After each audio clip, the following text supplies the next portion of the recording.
Fábio, quando eu falei que teria um especialista para falar sobre empreendedorismo, eu não estava mentindo, tá vendo? Vamos falar agora um pouco sobre sustentabilidade. Uma sigla que as pessoas estão usando muito, que é ESG, ESG, mas fica muita bagunça ainda na cabeça das pessoas. Eu confesso também que é uma coisa que ainda você fica pensando, "Oh, mas será que vale para qualquer tipo de empresa, qualquer tipo de segmento? O que seria esse termo de inovação com sustentabilidade e também o ESG? Então vamos entender isso. Quando a gente tem toda a atividade empreendedora, ela já agrega valor, mas agrega custo. Ela pode resolver dor, mas ela também provoca dores. Né? Vamos entender dessa forma. Também vou tomar uma água aqui. E Mas como assim, Marcos Fábio? Uma empresa que resolve uma dor provoca dor? Vamos lá, um hospital. Resolve a dor do povo. certo. Você entra lá doente e sai de lá. Quero sair novo. Quero sair curado. Tá bom, mas para ela te entregar a cura, ela vai produzir o lixo hospitalar. Seringas e tal. E aí você tem um problema, então, do descarte. Porque são materiais que estão contaminados e que não podem ser descartados em qualquer lugar. Então, ao mesmo tempo que ela resolveu uma dor, ela trouxe uma outra dor, porque é onde você vai dar o destino correto desse lixo e tudo mais. E é assim que funciona. Você resolve um problema e cria outro. É muito difícil você ter uma empresa que resolva um problema sem necessariamente criar outro. Só que, durante muitos anos, a exploração dos negócios sempre foi voltada para dar o lucro a qualquer custo. E aí, um belo dia, essas pessoas começaram a olhar, e principalmente as ONGs, a turma começou a olhar e falar assim, peraí, o planeta não dá conta de tanto só sugar, né? Se você não começar a pensar de um jeito que dá para coexistir os negócios e a vida e os recursos naturais, vai chegar uma hora que isso vai ter fim, isso vai se esgotar. Muito bem. Quando você começa a olhar para isso, e isso lá na Rio 92, que foi um encontro de ecologia que teve aqui, que é isso, os empresários ainda não estavam de olho nisso, não. Tava todo mundo olhando ainda só para receita, minhas despesas tem que dar lucro Só a última linha, né? Última linha e olhar para isso. Mas as gerações começaram a estudar, os estudos começaram, né? Os estudos sobre o meio ambiente começaram a ser ensinados na escola, essas crianças começaram a trazer para dentro de casa, começaram a ver que é importante a preservação do meio ambiente. Não dava mais para você ter uma mineradora desmatando a custo de uma extinção de uma espécie, né? E começou a ter um olhar para isso. Mas isso ainda não fazia grande diferença. Por quê? Por que isso não fazia grande diferença? Não era dor? Não fazia sentido para as pessoas? Bom, então vamos lá. Quem é o rei do mercado? O cliente. O cliente. Muito bem. Então, se o cliente pedir e tiver disposto a pagar por uma casa invertida, a gente dá um jeito. Vai alguém aparecer uma casa invertida. O rei do mercado, o mercado é formado de clientes e o rei é o cliente.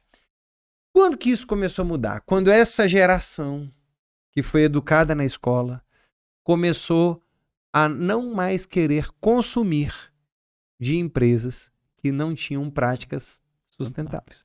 Quando eu era menino, eu comprava refrigerante em casco.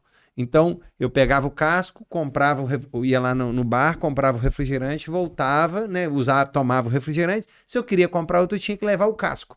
O casco de vidro durava anos, né? Anos. Né? Se você não quebrasse, ele estava ali durante anos.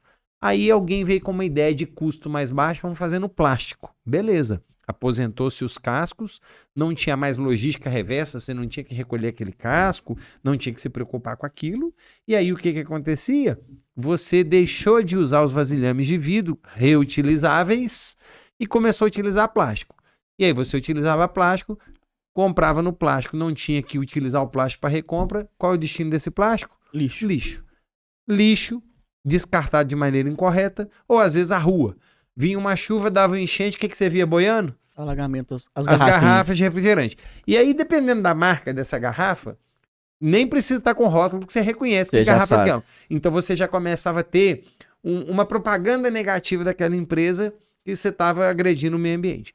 Mas isso só começou a mudar verdadeiramente quando o consumidor começou a escolher na prateleira, na gôndola do supermercado, empresas que tinham práticas sustentáveis Ou às vezes a empresa não tinha prática sustentável, mas ela não agredia. E quando o consumidor começou a não consumir daquela empresa que tinha claramente uma prática que agredia ao meio ambiente e tudo mais. Então, o ESG, né, E de escola, S de sapo e G de gato, que são as iniciais de 3 siglas no inglês, que é environmental, que é ambiental, o social, que é de social, e o G, que é de governança, governance, né, no inglês. Então, quando você tem essas 3 letras, significa dizer o seguinte, que as empresas que não olharem para o ambiental, para o social, não discriminar cor, credo, raça, começar a olhar que não adianta a empresa ser rica e a comunidade onde ela está ao redor está sofrendo, está pobre, não começar a valorizar as questões locais.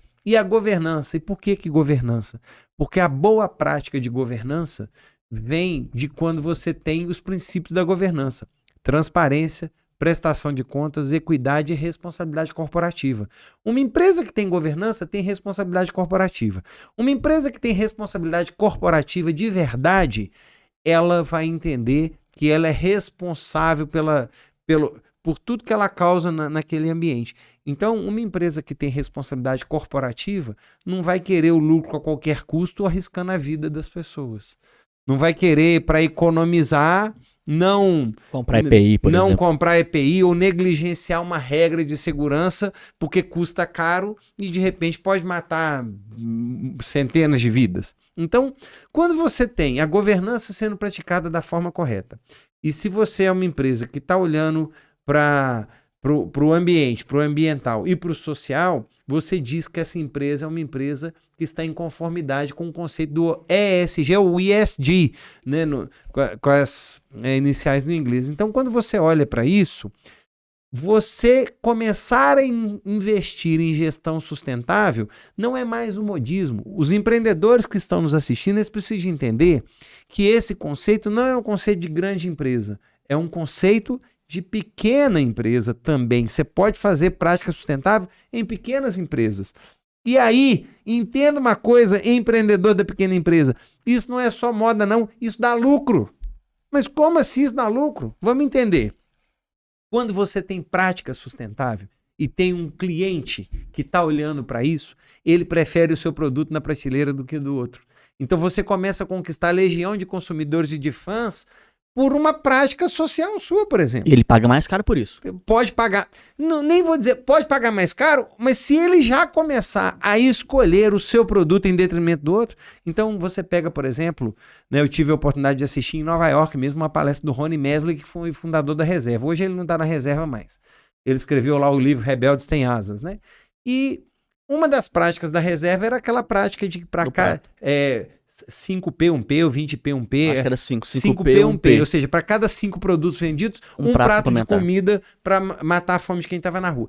Essa prática conquistou o respeito de uma legião de pessoas que admiravam a marca por isso e compravam, porque eu não dou conta de dar o prato de comida, mas sabendo que eu estou comprando essa marca e essa marca dá isso, então isso transformou em lucro no caixa.